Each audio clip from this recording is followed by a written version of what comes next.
जा रहा है। दरअसल भारतीय शेयर मार्केट में एफआईआई एक बड़ा स्रोत है डॉलर के लिए, यानी डॉलर का बड़ा स्रोत जो फॉरेन इन्वेस्टर हैं वो हैं, और वो लगातार भारतीय बाजार से अपना पैसा निकाल रहे हैं।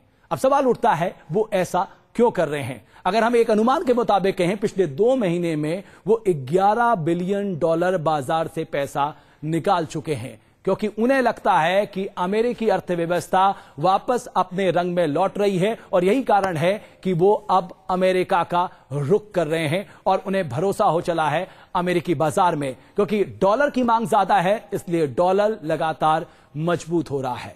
तीसरी और जो सबसे बड़ी वजह इस समय हमारे सामने दिखाई दे रही है वो है हमारी अर्थव्यवस्था की विकास दर में जो लगातार गिरावट देखने को मिल रही है। मसलन अगर हम 2010-11 की बात करें, 2010-11 में जो हमारी विकास दर 9.3% थी, अब तक के इतिहास में सबसे ज्यादा वो 2010-11 यानी 2011-12 में 6.2, 2012-13 में 5% और 2013-14 में 5% के आसपास रहने की उम्मीद जताई जा रही है। यानी ये चुनौती जो हमारे सामने इस समय आई है कि आखिर इतने बड़े अर्थव्यवस्था में जो ग्रोथ रेट लगातार गिर रही है, जो हमारी विकास दर में गिरावट आ रही है, इसकी वजह से जो विदेशी निवेशक हैं या जो एफडीआई है, जो निवेशक हैं, वो भारत का रुख नहीं कर रहे हैं। और यही भारत के सामने सबसे बड़ी चुनौती है कि बड़े पैमाने पे विदेशी निवेशकों को कैसे आकर्षित किया जाए ताकि वो ज्यादा से ज्यादा निवेश करें और डॉलर के मुकाबले रुपया जो कमजोर हो रहा है उसे वापस अपनी स्थिति में लाया जा सके।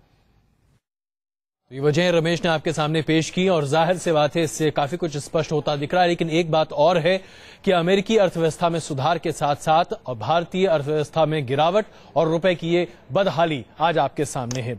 सबसे पहले अग्रवाल जी, हम आपसे समझना चाहेंगे, जिस तरीके से पॉलिसी पैरालिसिस को एक जिम्मेदार माना जा रहा है कि पिछले 3 सालों में यूं कहें कि चिदंबरम साहब ने तो एक तरह से मान लिया है कि जब प्रणब मुखर्जी वित्त मंत्री थे तो देश की अर्थव्यवस्था में कोई ऐसा मूलभूत परिवर्तन लाया ही नहीं गया, कोई रिफॉर्म था ही नहीं, जिसकी वजह से आज हम ये त्रासदी झेल रहे हैं। क्या आप भी ऐसे मानते हैं? देखिए, अर्थव्यवस्था में जो रिफॉर्म्स की बात है वो बार बार की जा रही है। बार बार ये कहा जा रहा है कि अर्थव्यवस्था एक ऐसे स्थान पर पहुंच गई है जैसे कि 1991 की दशा थी जी। इसके साथ साथ हम ये भूल जाते हैं कि भारत एक कृषि प्रधान देश है। 70% लोग कृषि के ऊपर आधारित हैं जी। भारतवर्ष में पिछले वर्ष में 260 million metric ton food grains पैदा हुए, उसमें से कई हजार करोड़ रुपए का फूड ग्रेन वेस्ट हो गया क्योंकि हमारे पास वेयर हाउसिंग की कैपेसिटी नहीं है। रुपया गिर रहा है, इसका क्या कारण है? ये बहुत एक इम्पॉर्टेंट इश्यू है। इसमें जो गिर रहा है, एक नीतियों के अंदर कुछ कमी है। रिजर्व बैंक ऑफ इंडिया में, मिनिस्ट्री ऑफ फाइनेंस में, भारत सरकार में समन्वय की कमी है। पॉलिसीज जो है लिप सर्विस दी जा रही है जी। और जो सबसे बड़ी चीज ये है, ये हम निवेश की बात करते हैं और इसका क्या नुकसान हो रहा है, वो दोनों बातें बड़ी इंपॉर्टेंट है। जहां तक निवेश की बात है, अगर आप स्टॉक मार्केट के ऊपर ओवर एम्फेसाइज करेंगे, इसको आप 22,000 पर ले जाइए, उसके बाद निवेश इमीडिएटली निकालना शुरू करेंगे, प्रॉफिट बुकिंग करेंगे, पैसा यहां से ले जाएंगे। बिल्कुल ओवर हीटेड स्टॉक मार्केट है हमारी, ये ओवर फोकस किया है मिनिस्ट्री ऑफ फाइनेंस ने। मैन्युफैक्चरिंग के अंदर नेगेटिव ग्रोथ है क्योंकि उसको इग्नोर किया गया है। हमने अपनी कुछ लोगों से मेरी बात हुई, वो कहते हैं कि अरे सेंसेक्स में मैंने इन्वेस्ट किया है, उसको ये पता नहीं है कि सेंसेक्स क्या है या स्टॉक मार्केट में इन्वेस्ट किया। हमने बुनियाद पर ध्यान देना बंद कर दिया है और हम एक ऐसी चीज के पीछे भाग रहे हैं जो दरअसल स्पेक्युलेटिव है। अगर हम सूरी साहब आपसे समझना चाहें, हम बैंकिंग रिफॉर्म्स की बात करते रहे, आरबीआई के गवर्नर के बयान लगातार पिछले 6 महीने से आ रहे हैं कि वित्त मंत्री जिन नीतियों को आगे बढ़ाना चाहते हैं उससे देश की अर्थव्यवस्था में सुधार नहीं होगा। क्या आप भी मानते हैं कि दरअसल मौजूदा सरकार एकदम निष्क्रिय होती दिख रही है? सरकार ने जो कदम उठाने की कोशिश की, जब उठाए हैं तो इतना लेट उठाए हैं जी कि उनका इम्पैक्ट अभी आना नहीं हो। वो यहाँ गलती खा गए कि इलेक्शन से थोड़ा पहले ये कदम उठाएंगे, उनके रिजल्ट्स आएंगे और उनको एनकैश करेंगे। और जब उन्होंने कुछ कदम उठाए हैं तो हमारे जो गवर्नर थे रिजर्व बैंक के हैं अभी भी जी। वो अपने आप को ये बताते हुए बड़ा गर्व महसूस करते थे कि I am inflation governor ji, I am inflation man. वो कहीं ना कहीं लोगों की एडवाइस को भी इग्नोर किया अपनी जो उनके एडवाइजरी बोर्ड बैठता था मॉनेटरी पॉलिसी से पहले, उनके भी उनको एडवाइस को इग्नोर किया और वो एडामेंट रहे कि उस वक्त एक 50 बेसिस पॉइंट पर अगर रेट कट कर दिया जाता, उससे ठीक है एकदम से कोई इंडस्ट्री बहुत आगे नहीं बढ़ जाती, लेकिन एक सेंटीमेंट इंप्रूव हो जाता। एक जो हम आज की डेट में क्राइसिस ऑफ कॉन्फिडेंस जो है, ट्रस्ट डेफिसिट जो है, उससे थोड़ा उभर पाते। उस वक्त कुछ स्टेप्स लिए गए थे गवर्नमेंट की तरफ से, कुछ इंप्रूवमेंट दिखाई दे रही थी, इन्फ्लेशन रिड्यूस हुआ था, उस वक्त वो एडामेंट रहे हैं। और वो पॉलिसीज, वो जो आपस में इन्होंने भी रखा कि तालमेल की कमी भी है, वही असल बनती दिख रही है। खन्ना साहब, एक छोटी सी प्रतिक्रिया आपकी। मनमोहन सिंह एक ऐसे अर्थशास्त्री जिन पर यह क्रेडिट दिया गया कि 1991 में उन्होंने देश की अर्थव्यवस्था को सुधारा, लेकिन आज उन्हीं के नेतृत्व में आज हम इस बदहाली तक पहुंच गए हैं कि अब शायद पेट्रोल भराना भी मुश्किल हो जाएगा। देखिए, मैं आपसे बिल्कुल एग्री नहीं करता कि देश की हालत बदहाल है। आज की स्थिति में भी अगर 5.5% का जीडीपी ग्रोथ है तो यूरोपीय और अमेरिकी अर्थव्यवस्था से बढ़िया ग्रोथ है। वहां आधे % की ग्रोथ होती है तो वो चिल्लाते हैं मजा आ गया, मजा आ गया। आपके यहाँ 5.5% की ग्रोथ और आप कहते हो मारे गए। ये जो प्रलय के दूत हैं, इनकी बात ना सुने तो ज्यादा बेहतर होगा, क्योंकि आधा काम ऐसे लोग बिगाड़ते हैं कि जो सेंटीमेंट नीचे जा रही है उसको और मार के नीचे करना चाहते हो आप।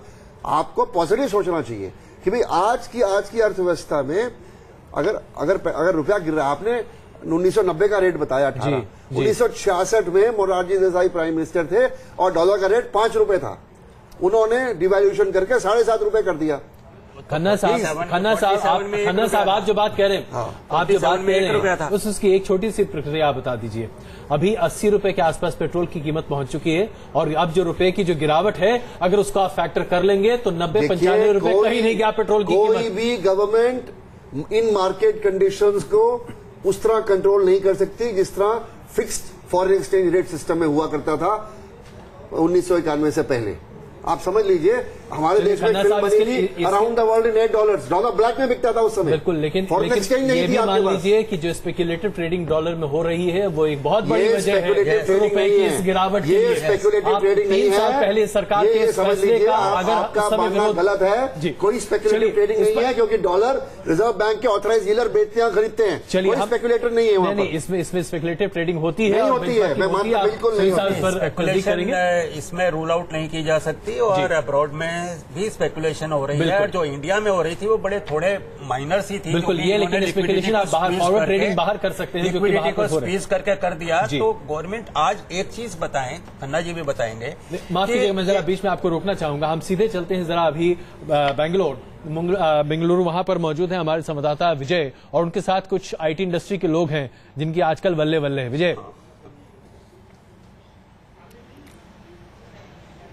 जी, अगर बात की जाए जिस तरह से डॉलर को लेकर के लगातार चिंता बताई जा रही है और विपक्ष लगातार जिस तरह से हमले कर रहा है, लेकिन अगर आईटी इंडस्ट्री या एक्सपोर्ट सेक्शन की बात की जाए तो कहीं ना कहीं ये डिवैल्यूएशन जो हम देख रहे हैं इसका फायदा सीधे सीधे आईटी सेक्टर को मिल रहा है। और यही कारण है कि आईटी सेक्टर का जो रियलाइजेशन ऑफ मनी है वह इस समय पर काफी अच्छा है। मेरे साथ सैयद मुकीमुद्दीन हैं जो कि आईटी एसोसिएशन के अध्यक्ष भी हैं। सैयद, पहले तो ये बताइए कि जिस तरह से हम ये देख रहे हैं डिवैल्यूएशन, कितने पॉजिटिव साइंस आप इसमें देख रहे हैं सॉफ्टवेयर एक्सपोर्ट के लिए? सॉफ्टवेयर एक्सपोर्ट्स को लेकर के काफी अच्छा जो है हम लोगों को इससे मुनाफा हुआ है, क्योंकि जो कस्टमर से हम लोगों को बिलिंग होती है वो तो हमेशा वही रहती है। और कस्टमर ये भी देखता है कि जब लॉन्ग टर्म कॉन्ट्रैक्ट जो होते हैं, जो 5 साल 3 साल के सपोर्ट कॉन्ट्रैक्ट्स होते हैं, इनका तो वैल्यू एक ही होता है। हर साल हम लोगों को कोई एडिशनल अमाउंट नहीं मिलता, बल्कि कई कस्टमर तो ये कहते हैं कि साले साल जो है हम लोगों को कोई डिस्काउंट दो ताकि हम लोगों को कोई कस्टमर लॉयल्टी बनती जाए। आप कह रहे हैं कि रियलाइजेशन जो है बी ऑफ द डॉलर, जो डॉलर में एग्रीमेंट्स थे उसका बेटर है, जहां मतलब अगर $100 पे 5,600 मिलते थे अभी 6,500 मिल रहे हैं, तो आईटी सेक्टर के लिए शॉर्ट टर्म ही एडवांटेज है। बहुत बड़ा एडवांटेज है, इससे हम लोगों के लिए प्रॉफिट होगा। और ये ना सिर्फ आईटी के लिए, जैसे आपने कहा, बाकी सारे एक्सपोर्ट डिपेंडेंट बिजनेसेस के लिए ये बहुत बड़े फायदे की चीज है। तो आईटी इंडस्ट्री के मेरे साथ विक्रम भी हैं। विक्रम भी जो एक आईटी कंपनी से हैं। बीच में रोक रहा हूँ, वक्त जरा सर हमारे पास जरा कम है, हम वापस आएंगे आपके पास। लेकिन इसमें कोई दो राय नहीं है कि कुछ एक ऐसी इंडस्ट्री है जिसको गिरते हुए रुपए का मुनाफा हमेशा होता है, एक्सपोर्टर्स को फायदा होता है और साथ ही साथ आईटी इंडस्ट्री को जिस तरीके से फायदा हो रहा है ये आपके सामने है। लेकिन सरकार क्या कर सकती है? हमने कुछ वजहें निकाली, हमने तमाम लोगों से बातचीत की और समझने की कोशिश की कि ऐसे कौन से वो 5 अहम कदम हैं जो अगर सरकार आज की डेट में भी उठा ले तो शायद आने वाले कुछ एक दिनों में राहत मिल सकती है। क्योंकि जो महंगाई का दौर अब आने वाला है वह आपकी जेब हमेशा के लिए ऐसी ढीली कर देगा कि उससे बहाल करते कम से कम 2